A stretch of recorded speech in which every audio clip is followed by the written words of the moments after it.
ಸಿಕ್ಕವ್ರನ್ನ ಎಲ್ಲಾರನ್ನೂ ಅವ್ರು ಕಡ್ಕೊಂಡ್ ಹೋಗ್ಯಾರಂದ್ರೆ ಅದ್ರಾಗ ಸತ್ತಂತ ಹುಡುಗಿ ಅಂದ್ರೆ ಆ ತಾಯಿ ಮಾನ್ಯ ಪಾಟೀಲ್ ಅನ್ನೋ ತಾಯಿ ಅಕ್ಕಿ 7 ತಿಂಗಳ ಗರ್ಭಿಣಿ ಇದ್ಲ. ಅದಕ್ಕೋಸ್ಕರ ಇಷ್ಟನೇವರು ಕೂಡಿ ನಾಳೆ 26ನೇ ತಾರೀಕು ಒಂದು ಉಗ್ರವಾದ ಹೋರಾಟ ಮಾಡಬೇಕಂತ ವಿಚಾರ ಮಾಡಿದ್ದೀವಿ. ಅದಕ್ಕೆ ತಮ್ಮ ಮಾಧ್ಯಮ ಮಿತ್ರರು ನಮ್ಗೆ ಸಹಕಾರ ಮಾಡ್ಬೇಕು. ಈ ಮೆಸೇಜ್ ಆದ್ರೆ ಎಲ್ಲರೂ ಅಯ್ಯೋ ಪಾಪನ ಅಂತೇಳಿ ಆದ್ರೆ ಮಾಡಿದಂಥವ್ರಿಗೆ ಕಠಿಣ ಶಿಕ್ಷೆ ಸಿಗಬೇಕು. ಆ ಕಠಿಣ ಶಿಕ್ಷೆ ಅಂದ್ರೆ ಮರಣ ದಂಡನೆ ಆಗ್ಬೇಕು. ಅವ್ರು ಅಷ್ಟೂರಿಗೆ ಆಲ್ರೆಡಿ ಮೊನ್ನೆ 3 ಮಂದಿ ಅರೆಸ್ಟ್ ಆಗಿದ್ದಾರೆ ಇಲಾಖೆ. ನಿನ್ನೆ ಮತ್ತೆ 3 ಮಂದಿನ ಅರೆಸ್ಟ್ ಮಾಡಿದ್ದಾರೆ. ಮತ್ತೆ ಇವತ್ತಿಬ್ಬರು ಮಂದಿನ ಅರೆಸ್ಟ್ ಮಾಡಿದ್ದಾರೆ. ಟೋಟಲ್ 8 ಜನ ಅರೆಸ್ಟ್ ಮಾಡಿದ್ದಾರೆ. ಇನ್ನೂ ನನ್ನ ಪ್ರಕಾರ 20-25 ಜನ ಇದ್ರಂತವ್ರೆ. ವಸ್ತೂರು ಅರೆಸ್ಟ್ ಆಗ್ಬೇಕು. ಹೋರಾಟ ಮಾಡ್ತಾ ಇದ್ದೀವಿ.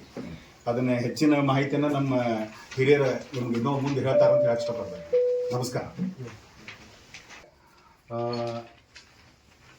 ಆ ತಾಯಿಯ ಒಂದು ಭಾವಚಿತ್ರಕ್ಕೆ ನಾವು ಶ್ರದ್ಧಾಂಜಲಿ ತೋರಿಸಿ ಇನ್ನು ಮುಂದೆ ಇಂಥ ಅಹಿತಕರ ಘಟನೆ ಎಲ್ಲೂ ಆಗಬಾರ್ದು ಅನ್ನೋ ಒಂದು ಸಂದೇಶ.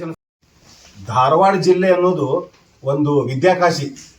ಇಲ್ಲಿ ಸಾಂಸ್ಕೃತಿಕ ನಾಡ ಮತ್ತು ವಿಶೇಷವಾಗಿ ಹೇಳಬೇಕಂದ್ರೆ ಇಲ್ಲಿ ವಿದ್ಯಾರ್ಥಿಗಳು ಬೇರೆ ಬೇರೆ ಜಿಲ್ಲೆಯಿಂದ ಬಂದು ತಮ್ಮ ಜೀವನವನ್ನು ರೂಪಿಸ್ಕೊಂಡಂಥ ಈ ಜಿಲ್ಲೆಯೊಳಗೆ ಪಕ್ಕದ ತಾಲೂಕು ಹುಬ್ಬಳ್ಳಿಯಲ್ಲಿ ಒಂದು ಘಟನೆ ನಡೆದಿದೆ 21ನೇ ತಾರೀಕು. ಅದು ಹೆಂಗಂದ್ರೆ ದುಃಖದ ಸಂಗತಿ. ಇರ್ತಕ್ಕಂಥ ಇನಾಮ್ ವೀರಾಪುರ ಅನ್ನೋ ಒಂದು ಗ್ರಾಮದಲ್ಲಿ ಒಂದು 7 ತಿಂಗಳ ಗರ್ಭಿಣಿಯನ್ನ ಅವರ ಕುಟುಂಬಸ್ಥರು ಬರ್ಬರವಾಗಿ ಹತ್ಯೆಯನ್ನು ಮಾಡಿದ್ದಾರೆ. ಆ ಹತ್ಯೆ ಮರ್ಯಾದೆ ಹತ್ಯೆ. ಇನ್ನೂ ನಾವು ಈ ಜಾತಿ ಅನ್ನೋ ಒಂದು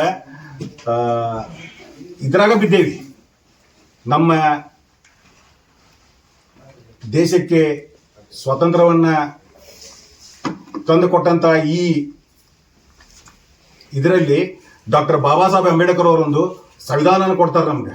ಅಂತ ಸಂವಿಧಾನವನ್ನು ಇಟ್ಕೊಂಡು ಇನ್ನೂ ನಾವು ಕೀಳು ಜಾತಿ ಮೇಳು ಜಾತಿ ಅನ್ನೋದ್ರಾಗ ಸಾಯಂತೇವೆ ಹೊರತು ಇವತ್ತು ಇಷ್ಟು ದುಃಖದ ಸಂಗತಿ ಅಂದ್ರೆ ಇರ್ತಕ್ಕಂಥ ಮಾನ್ಯ ಪಾಟೀಲ್ ಆ ಗ್ರಾಮದಲ್ಲಿ ಮಾನ್ಯ ಪಾಟೀಲ್ ಅನ್ನೋ ಒಂದು ಹೆಚ್ಚಿನ ಜಾತಿಯಲ್ಲಿ ಹುಟ್ಟಿದಂತ ಒಂದು ಹುಡುಗಿ ವಿವೇಕಾನಂದ್ ದೊಡ್ಡಮನಿ ಅನ್ನೋ ದಲಿತ ಯುವಕನನ್ನ ಪ್ರೀತಿ ಮಾಡಿ ಮದುವೆ ಆದ್ರೂ ಊರಲ್ಲಿ ಇರೋದು ಬೇಡ ಅಂತೇಳಿ ಬೇರೆ ಒಂದು ಜಿಲ್ಲೆಯಲ್ಲಿ ಇದ್ದಂತ ಆ ವ್ಯವಸ್ಥೆ ಆ ದಂಪತಿಗಳು ಏನೋ ಒಂದು ಶ್ರೀಮಂತ ಕಾರ್ಯಕ್ರಮ ಮಾಡ್ಕೊಂಡ್ರಾತಂತೇಳಿ ತಮ್ಮ ಊರಿಗೆ ಬಂದಾಗ 7 ತಿಂಗಳ ಗರ್ಭಿಣಿ. ಅಂತ ಗರ್ಭಿಣಿಯನ್ನ ಅವರ ತಂದೆ, ಅವರ ಕಾಕ, ಅವರ ಅಜ್ಜ, ಅವ್ರ ರಿಲೇಷನ್ ಎಲ್ಲರೂ ಕೂಡಿ ಆ ಹುಡುಗನನ್ನ ಮತ್ತು ಆ ಹುಡುಗಿಯನ್ನ ಹತ್ಯೆ ಮಾಡ್ಬೇಕಂತೇಳಿ ಪ್ಲಾನ್ ಮಾಡ್ಕೊಂಡು ಬಂದು ಇವತ್ತು 21ನೇ ತಾರೀಕು ಆ ಹುಡುಗಿಯನ್ನ ಬರಬರವಾಗಿ ಹತ್ಯೆ ಮಾಡಿದ್ದಾರೆ.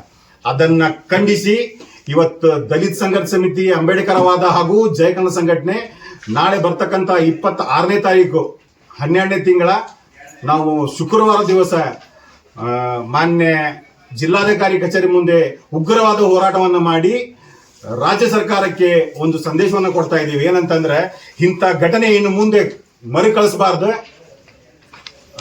ಕರ್ನಾಟಕದಾಗ ಎಷ್ಟೋ ವಿದ್ಯಾವಂತರಿದ್ದೀವಿ, ಎಷ್ಟೋ ಜನ ಇದೀವಿ. ಬಟ್ ಆದ್ರೆ ಇಂಥ ಒಂದು ಘಟನೆ ಆಗಿದ್ ನೋಡಿದ್ರೆ ಬಹಳ ದುಃಖ ಅನಿಸ್ತಾ ಇದೆ. ಎಂತ ದುಃಖ ಅಂದ್ರೆ ನಾವು ಆಕ್ಚುಲಿ ಅವತ್ತು ಮಾತಾಡ್ಸಕ್ಕಂತೇಳಿ ಹಾಸ್ಪಿಟಲ್ ಹೋಗ್ತೇವಿ.